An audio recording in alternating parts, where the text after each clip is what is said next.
Hey guys, it's GalahadB again. It's been a while, but I am back covering my international tournament games, and so this time I'm gonna cover my second game against fellow German player Michel. If you recall or have watched the first game, then you will know that I played three people, so now it's my turn to go Shadow. We played without any action tokens. And at the time that we started the game, I had 3 wins and 2 losses. So to guarantee making the top cut, I need to win all my remaining 3 games.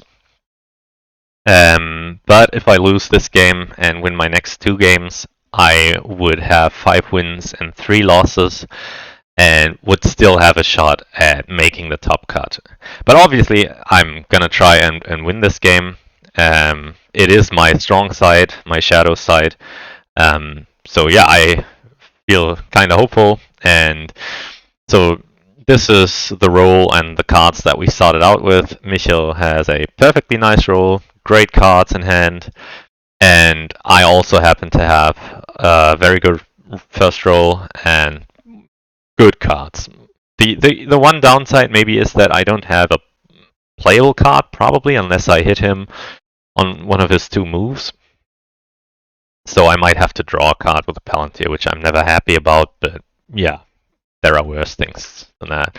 So it's been a while that I've played this game. I think I recall 1 or 2 key moments, but I have forgotten quite a lot of the things that happened during the game, so it's gonna be kind of like a fresh analysis of a game that I don't have any knowledge of, which I don't know, hopefully makes for a good um, entertaining video. So yeah, I mean, turn 1 is kind of straightforward. I'm gonna muster Isengard and Sauron, and then get Saruman with my 3 musters. He's gonna play King Brandsman to get 2 more strategy cards, which is great.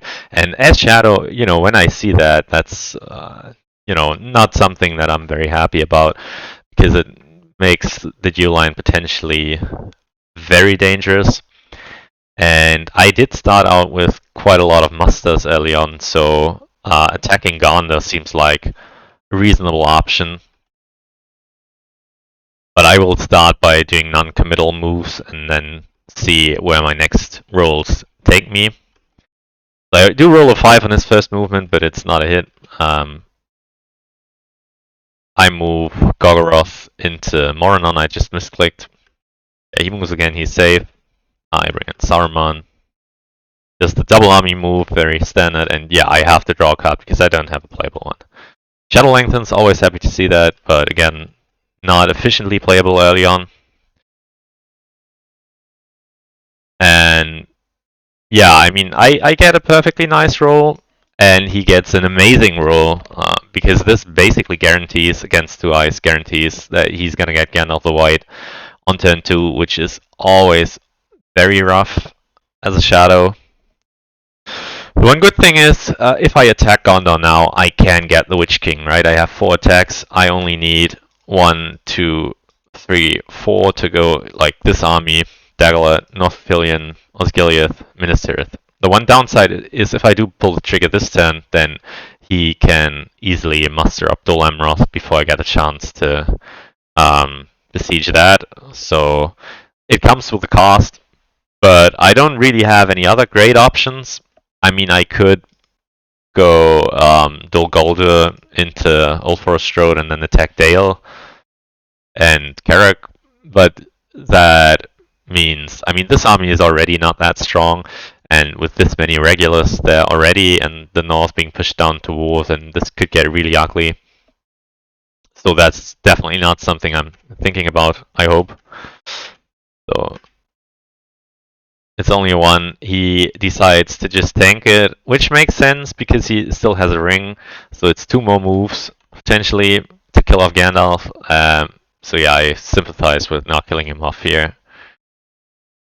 Yeah, and I think I have committed to Gondor. Yeah, this is, I think, the correct choice. I hit him, it's a 1 in reveal. So he takes Gandalf out now, which makes sense, because if you happen to draw into an eye or a 0 reveal next, then you're gonna be stuck in Dimrildale. Gandalf's not dead, and then you would have to use a ring on the master die to separate Gandalf somewhere, because otherwise you're not getting Gandalf the White this turn.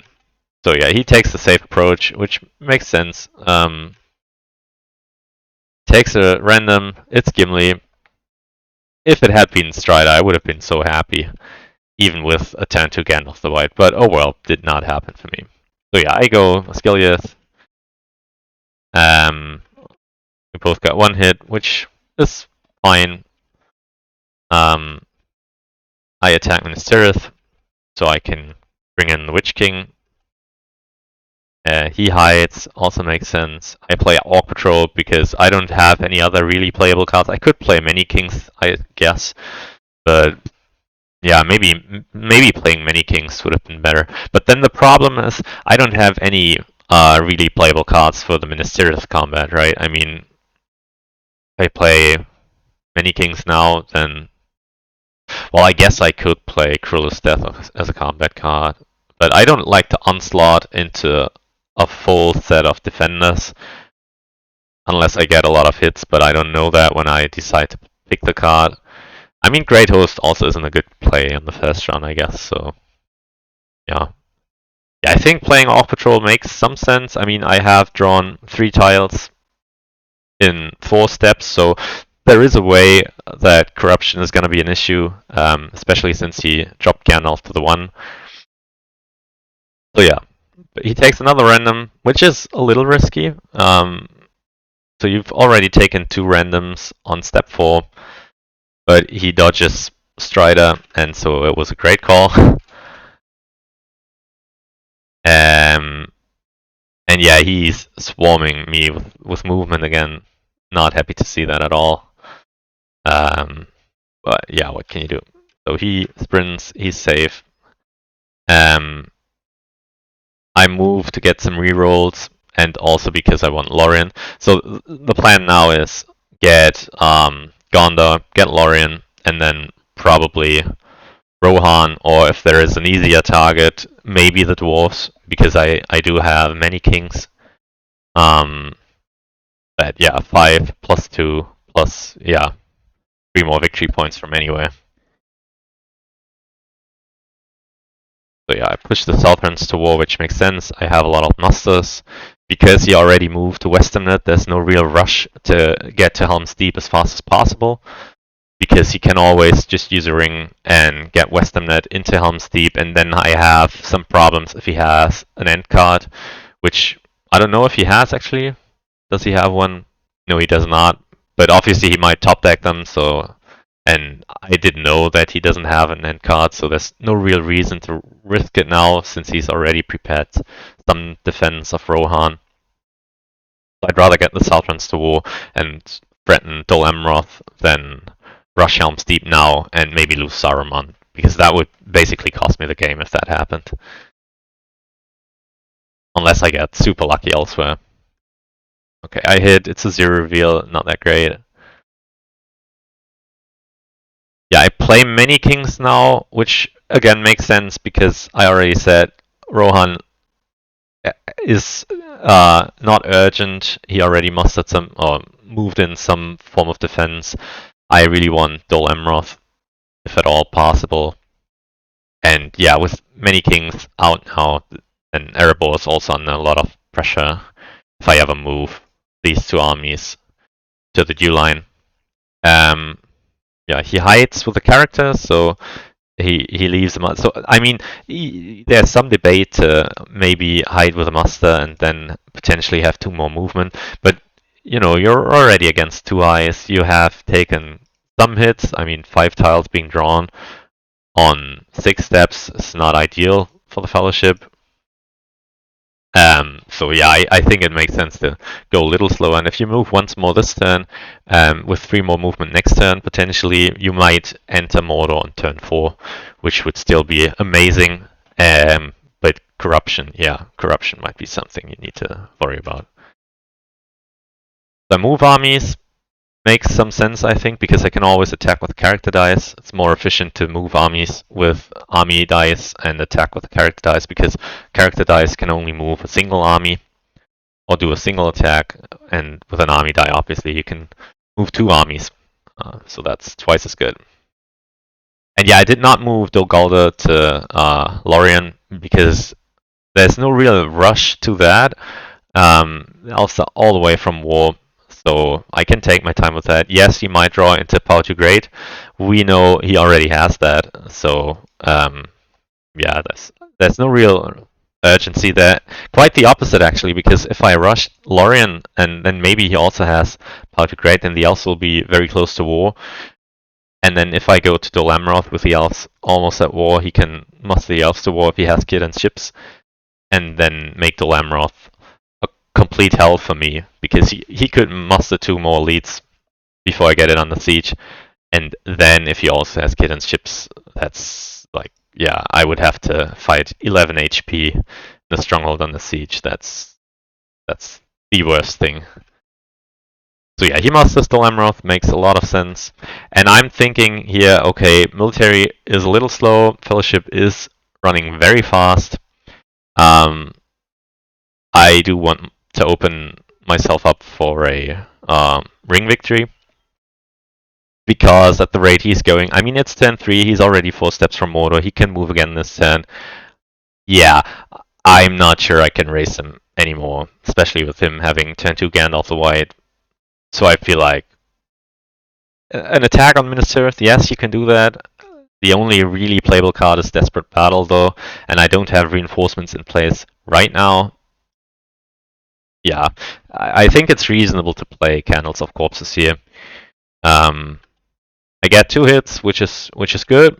So yeah, if we look at corruption, he's at -4 effective corruption if you can take perfect companions all the time. 4 steps out. It's not bad for him, because the tiles that have been drawn were kinda weak. But yeah, it's by no means safe for him to assume that nothing will happen. And I'm happy to see him playing a blue tile instead of moving. That means he cannot really get to Mordor next turn unless he gets super lucky. So I will have 1 more turn to find a military victory. And so I think, yeah, now I attack. Minas Tirith makes a lot of sense. I have a playable card in Desperate Battle. I mean, yeah, and I can't play Nazgul Strike anyways, because he's on 0 progress right now. And just moving 1 army is definitely not worth. So yeah, I agree. Attacking Minas Tirith is a good idea. Even though, I mean, he had 5 cards in hand, there's some debate to say, okay, he will have a playable card, and then he draws 2 fresh ones, doesn't need to discard, so that's not ideal. But yeah, I mean, if I took that into account, I could almost never attack, and would always try to waste his cards by not attacking, so that doesn't really make sense. I need to make some progress. I'm at 0 victory points, and he is more than halfway through to Mordor, so I definitely need progress, and I need it fast. So, I do roll 4 hits, that's great. He also rolls 4 hits, which is good for me, though. I want a bloody battle if I can get it. And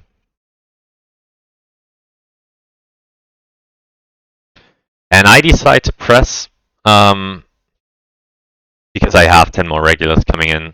I am running out of time. It's a little risky, maybe, because if this goes south, then yeah, I might open myself up for a counterattack. But him getting 3 hits is unlikely, and even if he does get 3 hits, it's not that likely that he will get 2 more hits with a hopefully diminished army next turn. And like I said, I am feeling a little desperate at this point because he's running so fast, so I have to take some risks, and the risk of losing the Witch King here is very low.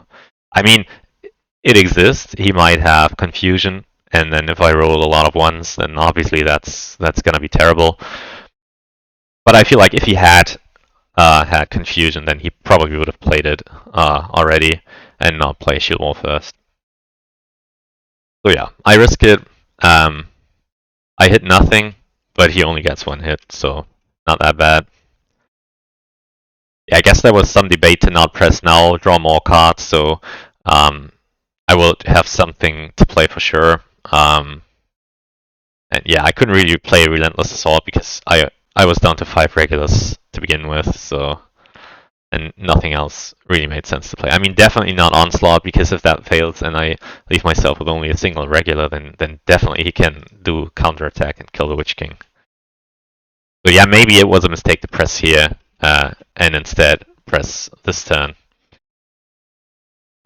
So yeah, this is not a great rule for me. I only have 3 attacks. I have a muster that I don't exactly need right now.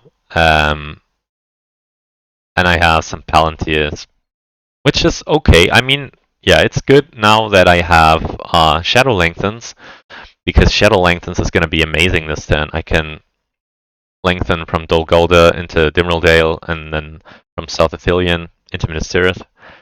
And then I can also play Nazgul Strike or Shelob's Lair.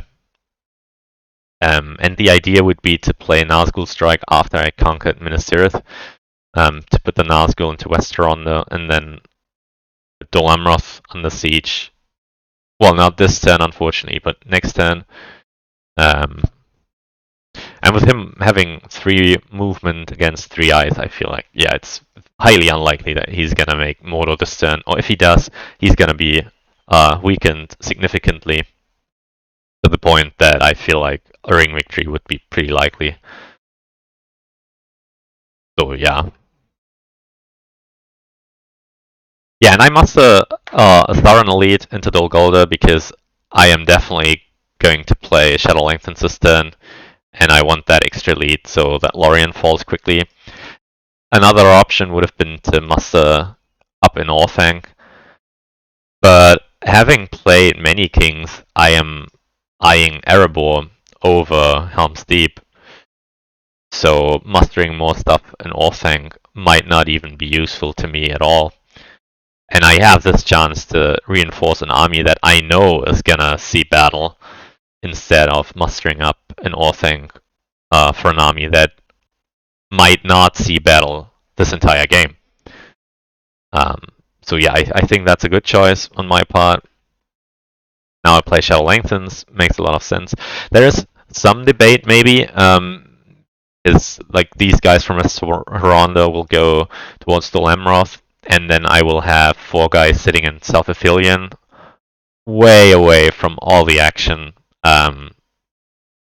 So there might be some discussion to move them into Gilead first, so they would be closer.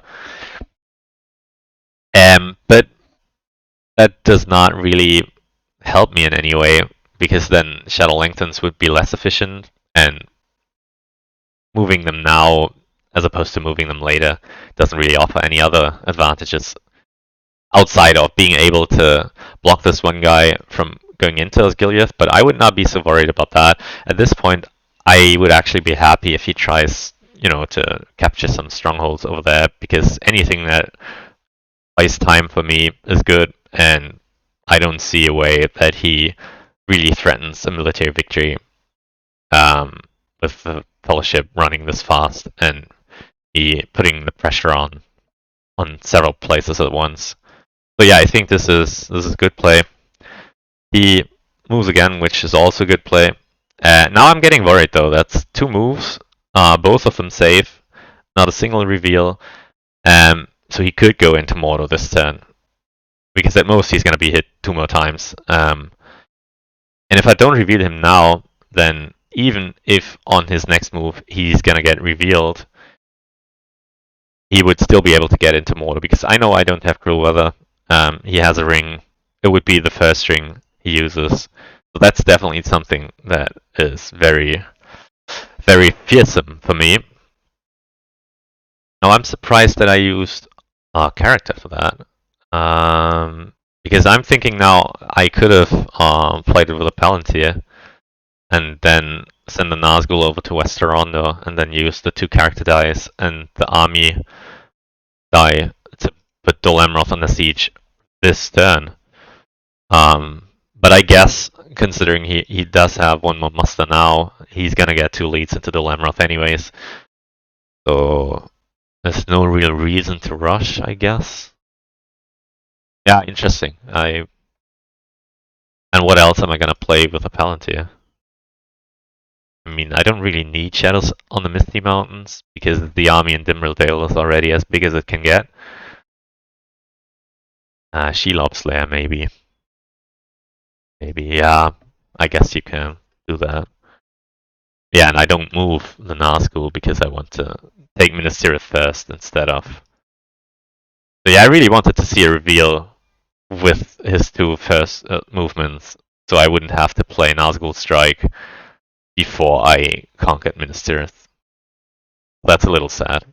And I don't reveal him, so uh, he could still get into Mordor this turn. But then, yeah, then he's gonna take a lot of corruption damage. Oh, and I'm drawing a card now. That's very interesting. Why would I do that? So yeah, he's not moving again, which makes a lot of sense. My military is very slow, and his fellowship has taken some hits. Right, and he took another random. It wasn't Strider, which was okay for me because it was a 3 tile. So at least this increases the chances of him taking Strider down inefficiently. And I'm attacking ministers with an army die. I think that's a mistake. I think it would be better to use a character die.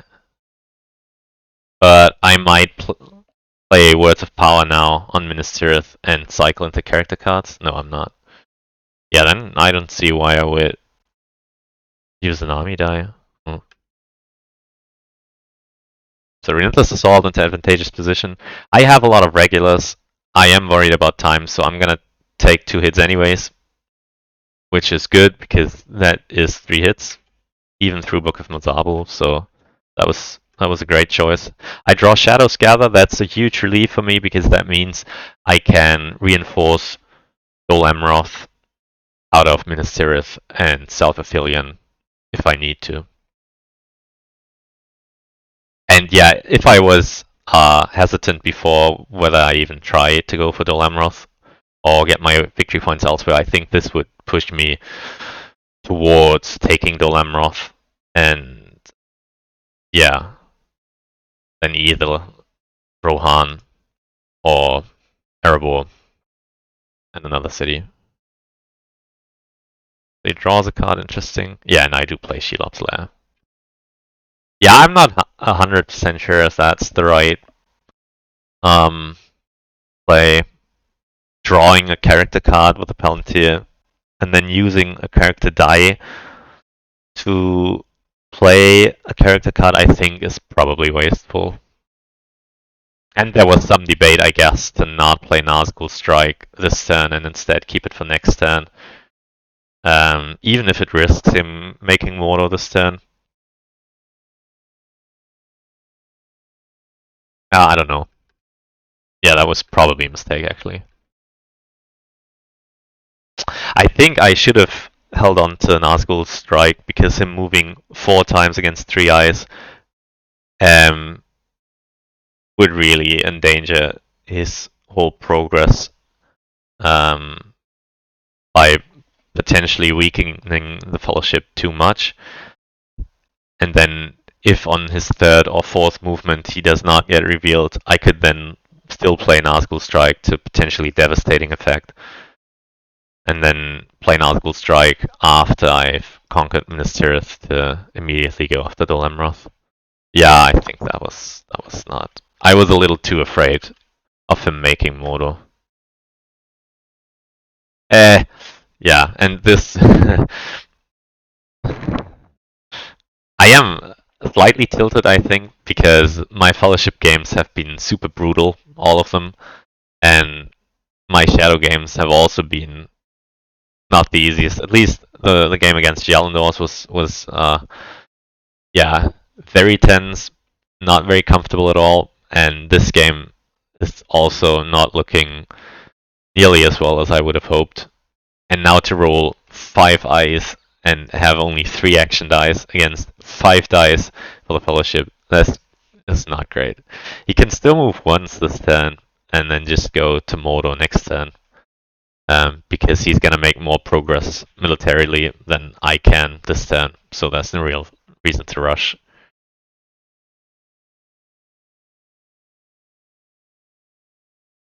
Yeah, he musters up in Pelgier, which is not fun for me.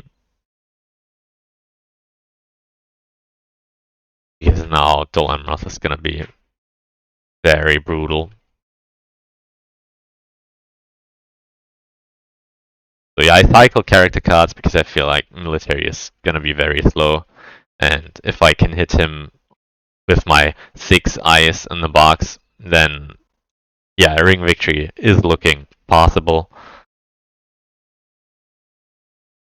Ouch, 3 hits, okay. I don't remember that. Yeah, I play Isildur's Bane now. He did not move a single time. Maybe I can inflict some damage, but it's an eye. Not great. Yeah, and I comment wie immer, which means like always in English. I mean, chances of drawing an eye were kind of high, but I mean, chances of drawing a 3 weren't that low either. And yeah, lately I feel like whenever I have played Isildur's Bane or any other tile drawing card, it's usually been an eye. It's not quite correct. I played Orc Patrol earlier this game and it was a 2, so only 50% of the time it was an eye.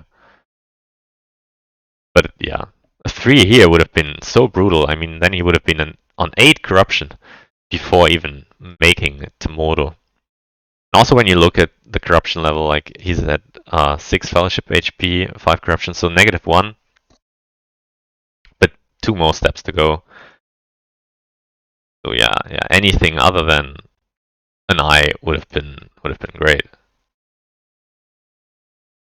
He draws more cards, makes perfect sense. I still only allocate 1 eye. I'm not sure, maybe you allocate 2 or 3. But since he did not move a single time last turn, I feel like, okay, maybe military is an option after all. But yeah, he gets enough movement this turn, and against only a single eye, he can get into Mordor this turn. And there's basically nothing I can do to stop that.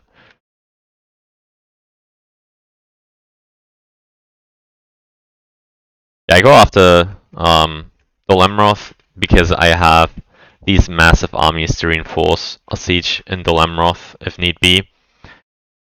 And I do have Shadows Gather, so I know that I can reinforce with only a single action die.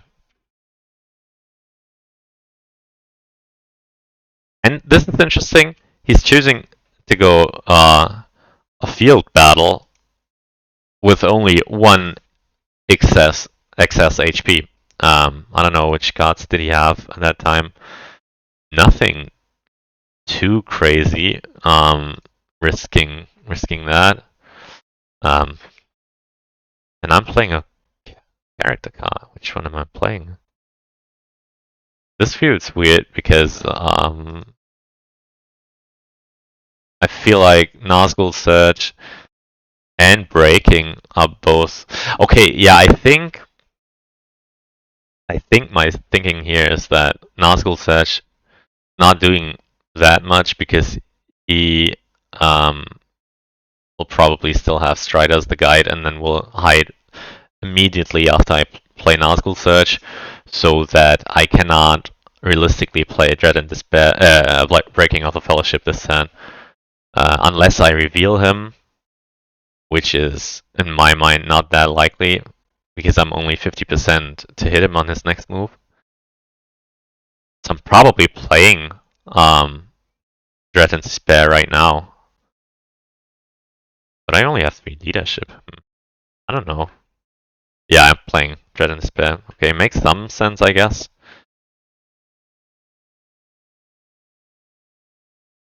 I only get 1 hit. He gets no hits.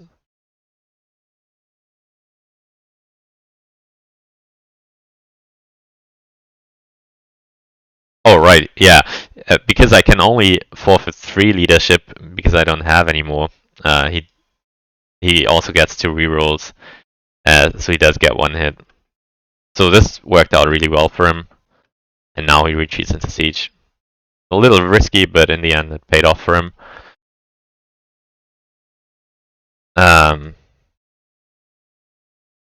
Yeah, again, Dol Amroth. And now I play Nazgul Search. Okay, so I try and hopefully... Yeah, I lucked into drawing Cruel Weather, so that's great. And as long as Strider is guide, Nazgul Search is not as good, I feel.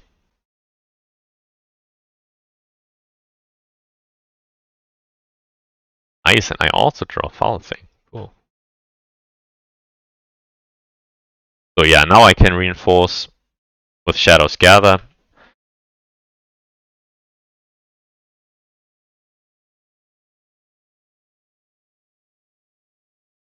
And yeah, he does not move a third time. I have Cruel Weather, so this buys me 1 more turn, which I'm very happy about. But he did get 2 save movement, and that is obviously bad because now Fellowship is looking a lot more healthy than I had hoped they would. So maybe it was a mistake to not assign any extra eyes last turn. And yeah, I get this roll now, and I'm like, oh man, this is so terrible. So not only can I not attack this turn, and I only have a single Palantir to maybe hit the Fellowship. I don't exactly know where to muster, which is bad. But yeah, I mean, I guess I have to go for Rivendell, right? Looking at this. So we'll see. He moves, of course, he's safe.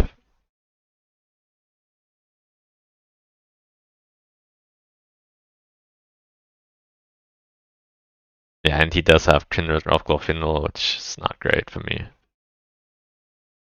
I have Rage, at least, which is good.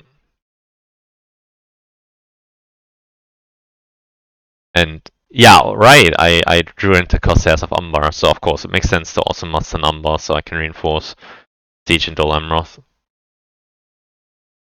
And yeah, I think I'll play Foul Thing here. And I hit another eye. Damn.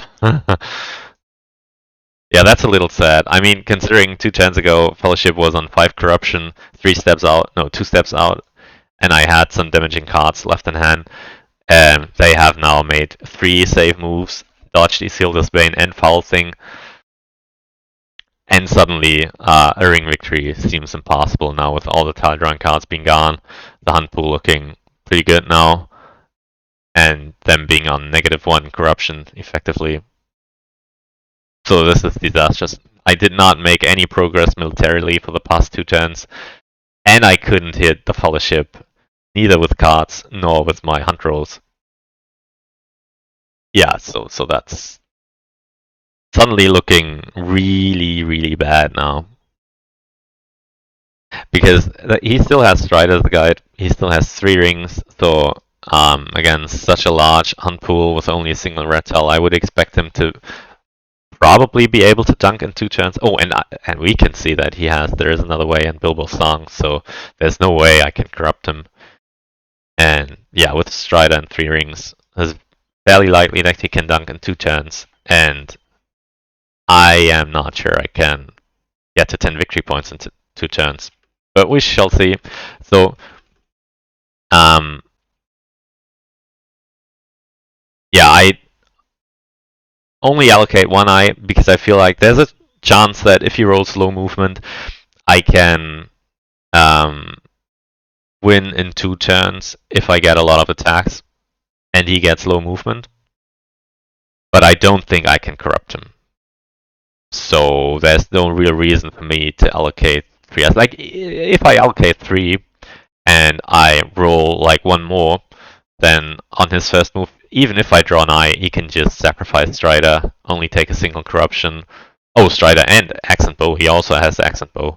So, yeah, that would be good, right? But, I mean, that would push him to effective 2 corruption on step 1 of the mortar track, and the mortar track looking pretty friendly. So even that would not be so great.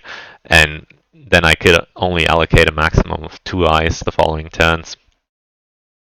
Yeah, I don't think that would have been great. But I did roll 3 eyes. So, and he rolls a bunch of movement.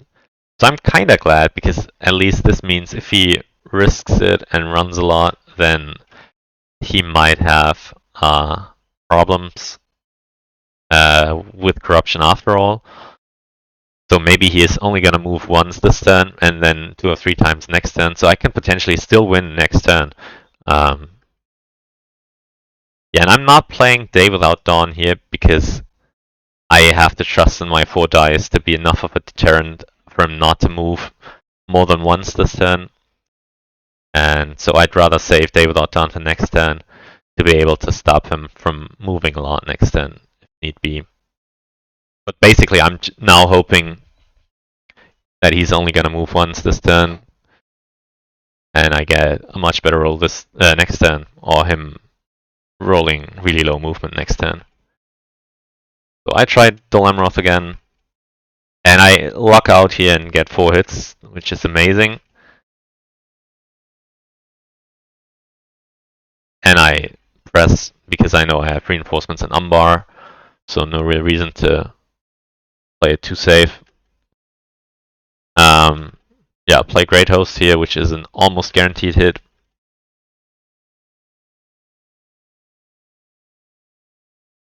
And so I press again. Yeah, he forgot to kill one. Yeah, okay, so yeah, just did that. And I do get Dolemroth, so that's good at least. And yeah, I think with me taking Dolemroth like this, and me almost certainly being able to take Lorien, I have Balrog. I am now looking for Lorien, Erebor, and either Dale or Edoras.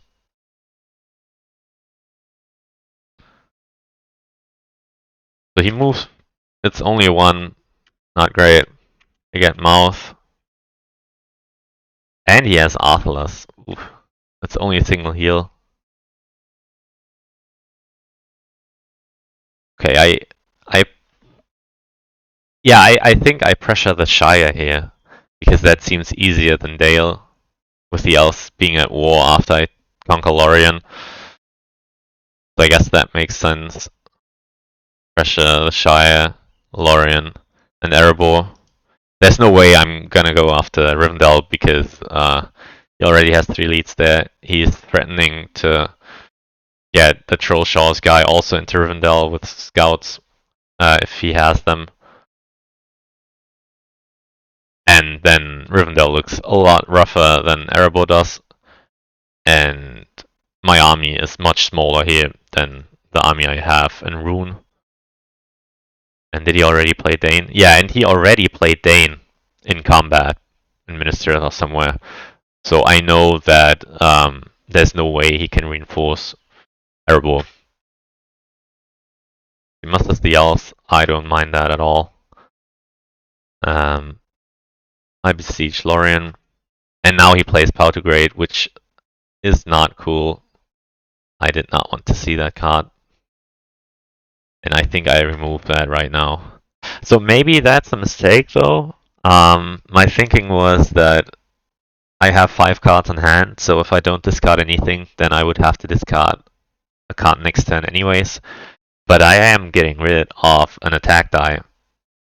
And next turn I might roll a lot of musters, so I could get rid of a muster instead of an attack die, because I really want to win next turn, if at all possible. Yeah, maybe a minor mistake. I don't know what's correct, because I had 2 cards that I could get rid of. I mean, Corsairs was a good choice, I think, because I want to keep fighting Uruk-hai so I can take Lorien with a Palantir. I don't need Corsairs anymore, even though Deadly Strife is an amazing combat effect. Yeah, I don't know. And Dreadful Spells is also an amazing card, but I have a use for Balrog right now in Lorien. So I'd rather keep the guaranteed usefulness over a maybe usefulness of dreadful spells. I don't know, it's tricky.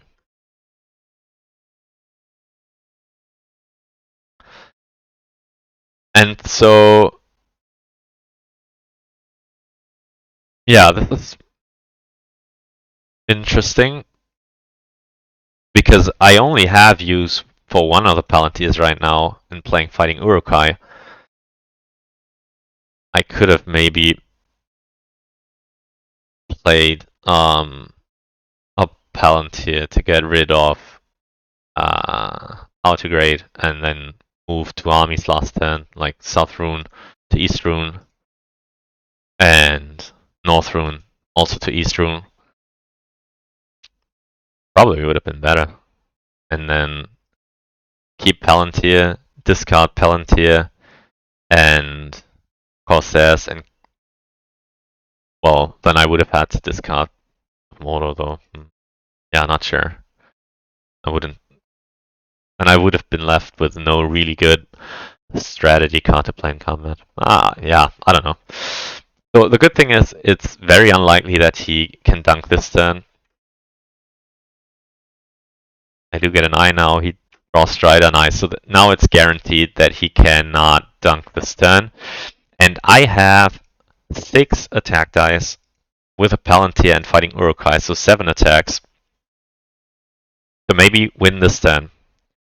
And I am on 5 victory points. This Palantir will get me 2 victory points out of Lorien. That's basically guaranteed at this point. So I'm going to be at 7 victory points. And I will have 6 attack dice left. And I think my thinking is, or at least right now my thinking is, use this army die to move Rune armies to East Rune, use this army die to move East Rune to Iron Hills, and this army to Buckland. Then, I don't know, use this die to take Buckland, take the Shire, use this die to move Nazgul to here, this die to besiege Erebor, and then this die to take Erebor, hopefully with only 1 die. Which, I guess, is kinda optimistic, but it's possible. So yeah, we start with Lorien, Balrog, 3 hits, nice, but it doesn't really matter because there's no way he can win Lorien against Fighting Urukai with this big of an army. There's almost no way. So I take it in only 1 round of combat. Draw into Ring Race though, this is great. Okay, so this makes it a lot better. That saves me a whole die, so I have 2 dice to attack Erebor, which is, yeah, that's amazing. Yeah, I do what I thought I would. Then do again what I thought I would. That makes a lot of sense. Now I play Ring Race. Also makes a lot of sense.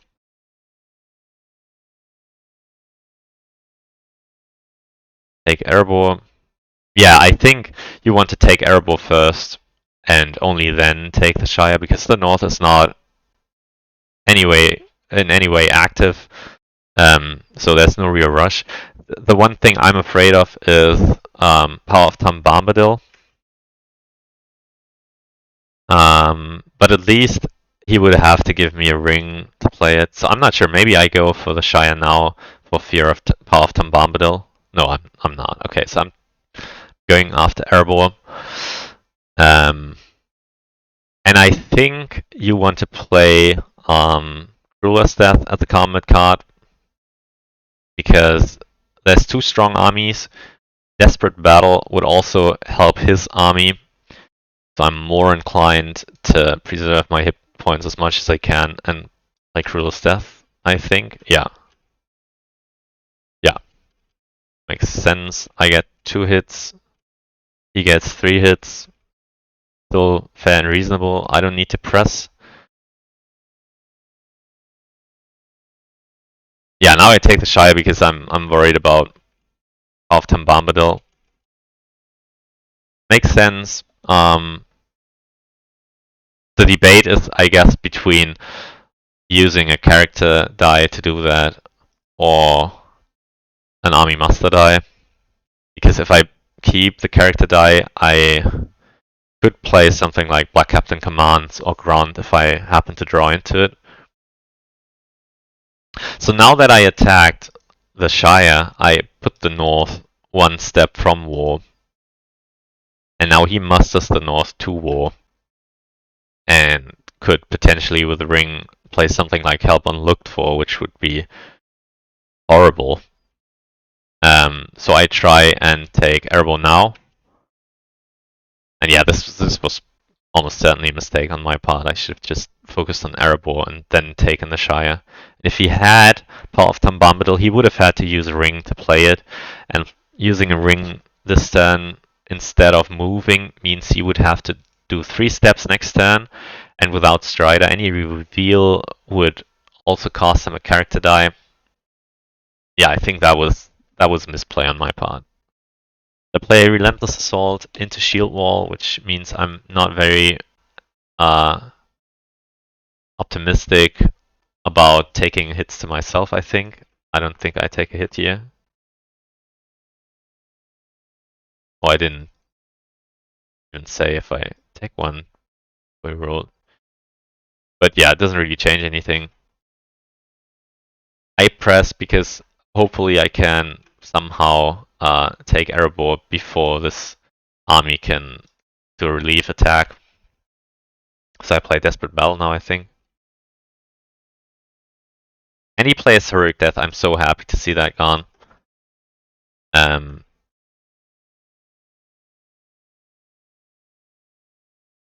we both roll low hits, which I guess is fine for me. Hoping that he doesn't have this. But I mean, with that card gone and him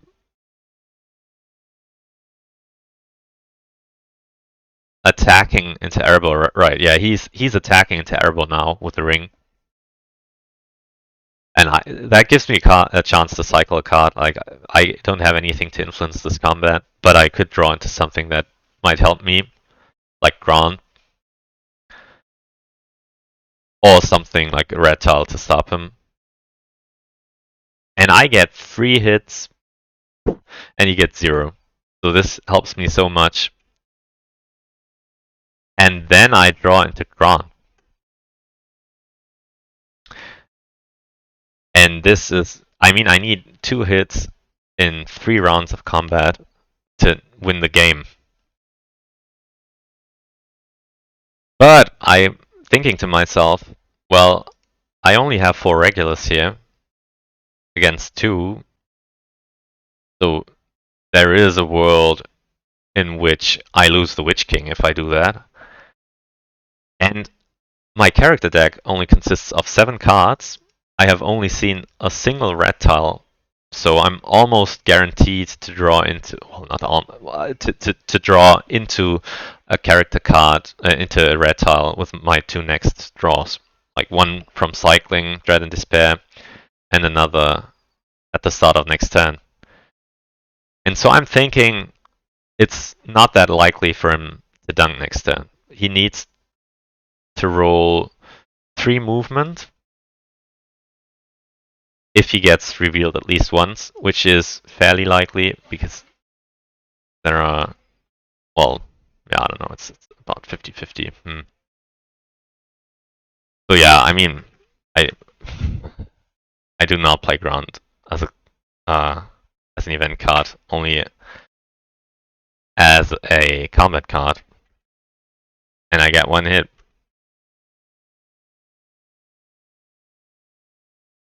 And I think that was a mistake because I think I had about an 80% chance of winning that fight if I had used Ground as an event card.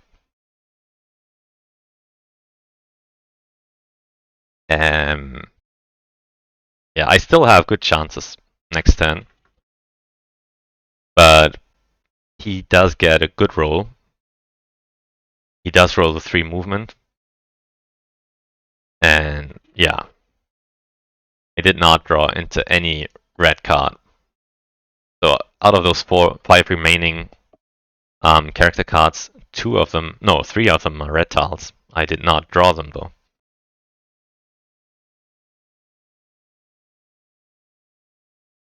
I think I draw one now, yeah, but now he's already done 2 steps. And yeah. And he wins the game. And I mean, I think I have done a couple of minor mistakes, but this definitely was a major mistake in Erebor. No way I should have played Braun as a combat effect when I could have used the ring to play it as an event card. And with, I mean, not only did I have twice his HP and 4 leadership, and he did not have any leadership. But I did not have a playable combat card.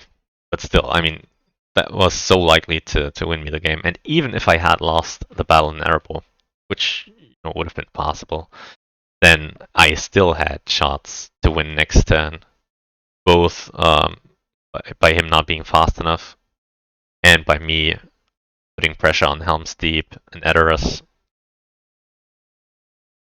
So yeah, I think that was a pretty bad mistake. I also had good chances to win this turn if he had rolled slightly lower movement or if he had ran into one of the red tiles, which wasn't super likely, but it was definitely a chance. So yeah, this game ends with a ring victory, unfortunately, putting me on 3 wins and 3 losses. Which means I now have to win my next 2 games to have any hopes of qualifying for the top cut. And even then, I still need to win on tie breaks, which might be very difficult because I don't know how many people will advance from the 5-3 pool. So yeah, this is a devastating defeat for me. And it's even more frustrating because I know that, yeah, I did have some bad luck on some of those turns, but I could have definitely won this. Oh, well, with a pretty high chance, could have won that game if I had played Grunt instead of using it as a combat effect to cycle into red tiles. So you can see the dice rolls here. I was low on armies and hybrid dice. I was very high on musters, which was not so bad because I did find use for them.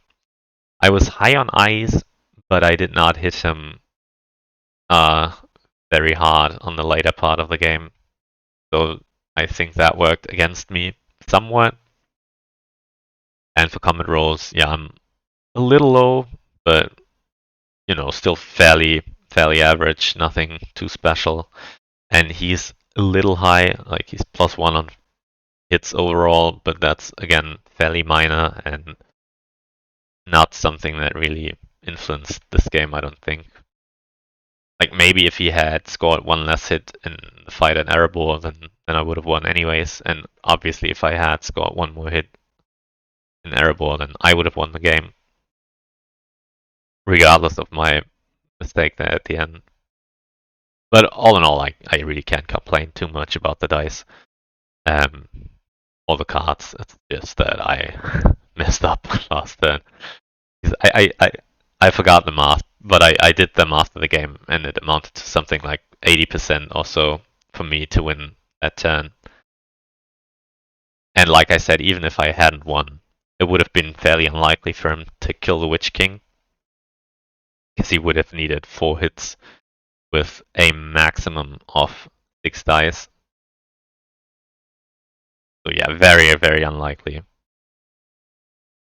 And I had half Ox and Goblin Man, so I could always just play that next turn, even if I don't win now. Yeah. So that's my 2 games against Michel. Like I said, I'm 3-3 now. I will have to win both my next games to have any hopes of qualifying, and then hope that my tiebreakers will be good enough. And they aren't looking so bad because both Michel and Jalendors are now at 5 wins after this round. So my tiebreaker scores are looking pretty good. So there's some hope. So yeah, see you next time when I record my next 2 games against my round 4 opponent. I hope you have a pleasant Sunday or whatever day it is when you watch it, and see you. Goodbye.